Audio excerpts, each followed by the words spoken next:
పురపాలక సంస్థలో పట్టు కోల్పోవడంతో ఫ్యాన్ పార్టీ డీలా పడింది. మున్సిపల్ కార్పొరేషన్ లో 50 డివిజన్లు ఉంటే ఒకప్పుడు బలంగా ఉన్న వైసీపీకి ప్రస్తుతం 3 కార్పొరేటర్లే మిగిలారు.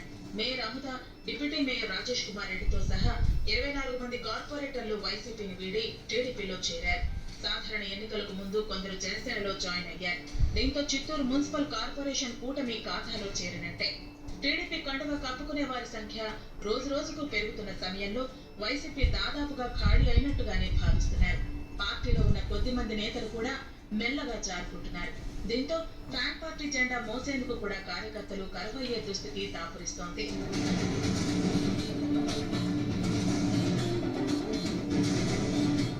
మరోవైపు ఎన్నికల్లో ప్రజలకు ఇచ్చిన హామీల అమలుపై చిత్తూరు టీడీపీ ఎమ్మెల్యే గురజాల జగన్మోహన్ దృష్టి పెట్టారు.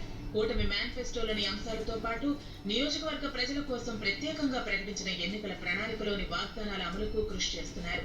వైసీపీ పాలనలో పూర్తిగా నిర్లక్ష్యానికి గురైన రోడ్లపై ప్రత్యేక ఫోకస్ పెట్టారు.